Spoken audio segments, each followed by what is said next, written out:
Hello everyone, welcome to Chicago Spotlight on Recovery, a show where we hope to provide recovery education for families and individuals to let them know that recovery is possible from substance abuse and mental health disorders. My name is Sterling Gildersleeve, and this show, I have to say, was founded and it was the dream of Barbara Titone. Barbara Titone unfortunately passed away on October 13th. But it was her dream to have this show to educate family members about the disease of alcoholism and substance abuse and mental health issues. And so that's what we're going to try and do. Our guest today is someone who's somewhat of a legend in the Austin community. He's the program director and events, I guess, of the Austin Community Family Center, located on the beautiful west side in Austin, Chicago. Welcome, Mr. Cole, Cornelius Cole. All right. Hey, Mr. Cole, I have a couple of questions. First of all, why don't you just tell us what is the general purpose and mission of the community center? Well, the Austin Community Family Center, the old YMCA, we started the center to kind of be able to still be a hub, a resource place for the people of the community in the Austin area. The YMCA closed down. We didn't want the people, the youth in that area to lose all the resources and to lose that place of safe environment, educational and recreational. So we put all our resources together and reopened it up as the Austin Community Family Center. And our mission is pretty much to serve all the kids and the youth of the community and try to, save some lives and, help as many people as we can. That is fantastic. That is fantastic. You're located, the Austin Community Family Center, located at 501 North Central here in Chicago. And folks can just give you a call or just stop by, or how would they? Yeah, we're pretty much open from 9 until pretty much every day, 7 days a week. They can give us a call at the phone number listed on the screen. And yeah, we provide office space, community space. We have 2 basketball gyms. Oh, nice. We have a swimming pool that we're trying to keep our fingers crossed, get funded to reopen up. So yeah, we're there for any and everybody in the Austin community and outside the Austin community. We want to, do something great for not just Austin, but Chicago, period. Yeah. That's great. That's fantastic. Every time you hear something about the Austin community, if anyone who knows Chicago, you think of, violence and, mayhem, think of, negative things. So it's so fantastic to hear that there's something positive going on in the community. But can I ask, what do you believe is the biggest problem facing the community and the youth in Austin, or just period? Well, inner city is the inner city. Hasn't changed much. It's just a different perspective, a different time. The kids, the youth these days are doing pretty much the same thing the youth did when you were younger, when I was younger. It's just magnified through social media and other aspects of it. Okay. A lot of programs are a lot different. And the biggest problem is just trying to relate to the youth on their level. Time is moving so fast right now with social media that I believe some of the older programs are stuck in what they were doing in the past and not evolving fast enough to, as fast as what our youth are evolving at this particular time. For example, when I was younger, you didn't even think about having a cell phone. No, but now you have 1, 2, 3-year-olds work cell phones just as easy as their parents. And that's just, for example, how the mindset and how quickly our youth are maturing and growing up and being interested in different things. Yeah, it's so true about it's just such a different generation, and it's happening, like you said, so quickly. I know when you was younger, the payphone was when you went to a payphone, and now everyone has a cell phone. And so, but how do we communicate? How are we able to communicate with our young people? Like I said, we just have to pretty much reach them on their level, and what I mean by that is we ought to not so much push and force our morals and values on them, but we have to build that relationship first. And once you build a relationship and you build that trust factor, you can eventually start to push some of, you know, the do rights and don't do wrongs onto them. And once you have that relationship, they'll start to listen to you, kind of, you know what I'm saying, give you a chance to, you know, pretty much mentor them. But if you can't relate to them, if you can't make them feel like you know their struggle, you understand what they're going through, they're not going to pretty much listen to you. And the key is just to have, like I said, updated activities, updated things that attract their interest.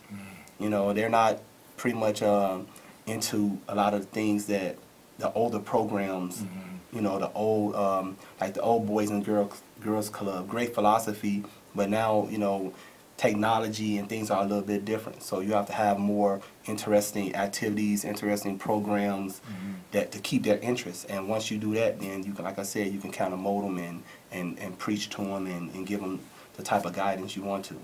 Okay, thank you, Cornelius. We're here with Cornelius Cole, or CC as he's called, the program director of the Austin Community Family Center, located at 501 North Central. The doors are always open, as Mr. Cole has said, and come on by and stop out, check out the program, and come on to see what we have to offer. I think we have a caller. Hello, caller. What's your comment or question? Hello, caller. Yes. Yeah. I was calling because I saw that you're talking about. I'm sorry. It seems like we have a bad connection. I'm sorry. Maybe you could try to call again.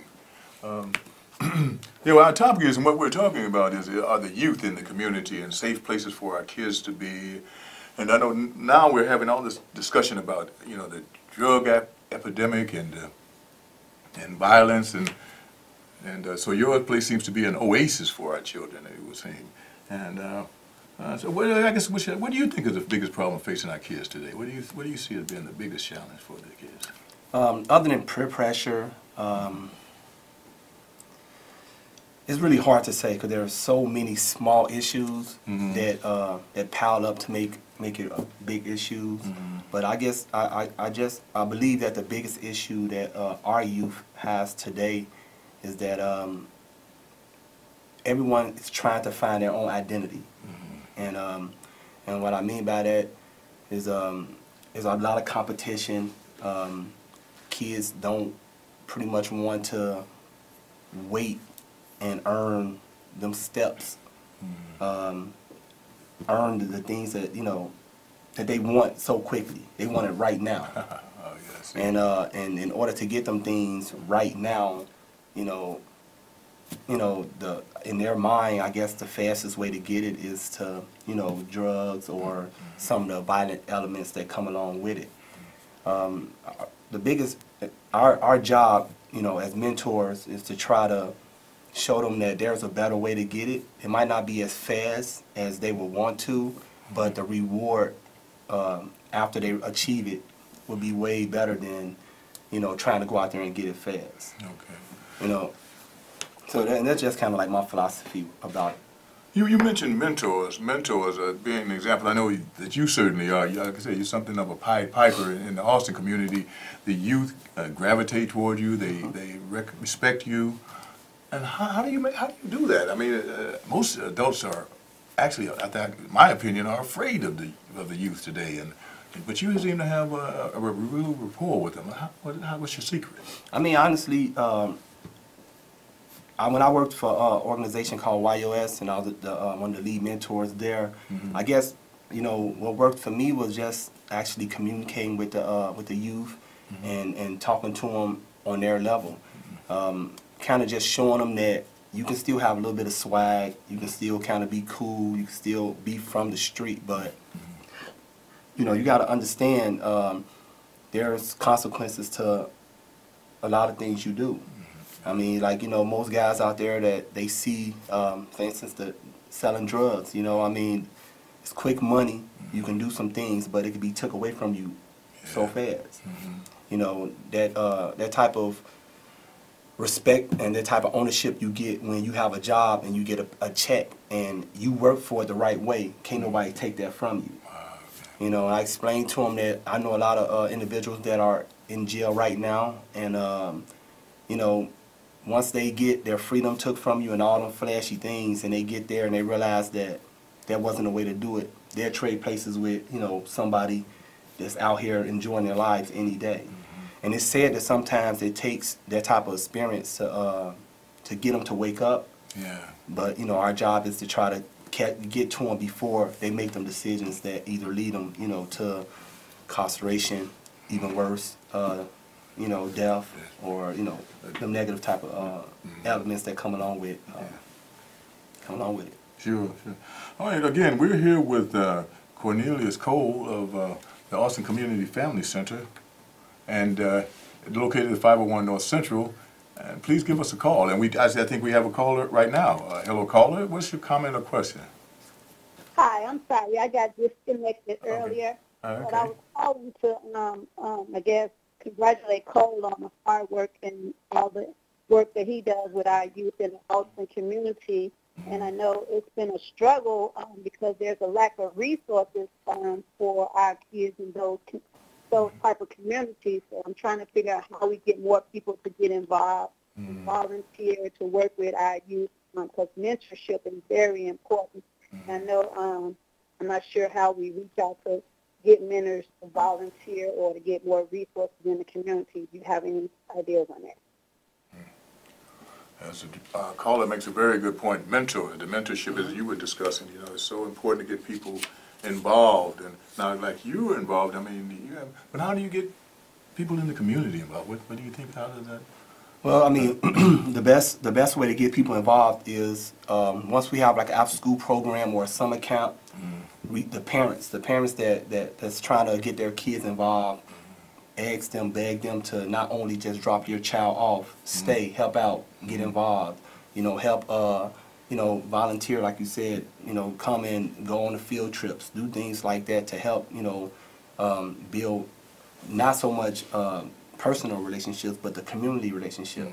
Like the caller said, when we were younger, on our blocks in our neighborhood, parents raised every one kid. Sure. You know, we don't really have that anymore. So we have our doors open, like I said, our operation hours. We have volunteer forms. We accept community service, volunteer work, anyone that want to come in and offer their services. We have a homeless shelter that's located pretty much right around the corner from the building who has over 100 kids that we service, that we can use all the help in the world. Mentoring, servicing, clothes, shoes, food, anything you can possibly think of, you know, we can use to help, and it's all wanted and pleased. Well, I guess you know, this time of the year, but I mean always, not just Christmas time or the holiday season. Is a time for giving, and sounds like a wonderful place to give back to give to the community. You mentioned that you have a after-school program. What's that like? Well, that's one of our biggest struggles, is because our mission is to try to do everything for free. We try to you know, have services that parents don't have to pay for. Okay. But unfortunately, we don't have the funding to just open the doors for, you know, and let people do whatever they want to do. Sure. We just got lucky and got our 501 situated. Our board of directors is building up greatly, so hopefully in the near future we'll get the funding and the support we need, where we'll have the funds to open up the door and then allow all the kids in the community that need the services to come in. But our after-school program pretty much consists of giving the kids a safe haven place to come in, get help with their homework, allow them to have some relaxed time. They can go into the gyms and do some type of recreational activity, try to feed them a snack. You know, sometimes it's pretty much some of the time it's the only food they get for the rest of the night. Sure. So trying to find a vendor that would donate food. We've been blessed to have Catholic charities at times donate lunches and breakfasts. And it's pretty much the same thing for the summer camp. If we don't get the funding, we try to ask for little donations, $15, $20 a week per kid, which really isn't much, but for us, any little thing helps. You know, it helps. You know, again, with either the snacks or the lunches. All right. We're here today with Cornelius Cole, Program Director of the Austin Community Family Center, located at 501 North Central. Fascinating and very valuable resource in the community in beautiful Austin. So if you have any questions or any comments, please give us a call. Number is on the screen. And better yet, why don't you stop by and see CC and company and see how they're operating over in beautiful Austin. Yeah, again, you guys provide so much in the community. You know, you mentioned coming together with youth. You know, it seems to me almost like the youth speak a different language. You know, I know and older people, you know, we want to try to connect with them, but the language barrier can be one that can be tough. You know, and how do you do it? What's your secret? Again, I mean, it's easy for me because I'm around them all the time, so it's pretty much part of my, you know, my language, part of my life. But it's tough because I see myself getting older, so I understand exactly what you're saying. So I'm getting older now, and now I'm like, you know, what did you say? You know, and have to catch myself, you know, every now and then, you know, understanding that, again, it's not our time, it's their time. So we have to try to relate the best way we can without trying to pretty much change their, you know, their look on things. You know, it's great that you're communicating with them. You have a safe place for them to be. And then we have this challenge of, like you said, with the drugs. They can make more money selling drugs than they can working or whatever they do. And so you have to try and convince them that, like you said, working is better than selling drugs. And how do you do that? I mean, honestly, I'm not going to say it's luck. But again, you're not going to, I don't want to sound too negative when I say this, but you're not going to save everyone. The hardest part being a mentor is you want to help everyone. You want, if you got 10 kids, you want all 10 kids to go to school, go to college, and do right. But if you're a mentor in the inner city and you're mentoring young men that are somewhat in the streets, you know, you might have to be up late one night. You might get a phone call, you know, saying someone is in jail, or even worse, someone that got killed. And if it takes a while for you to understand that, so when them type of incidents happen, it crushes you.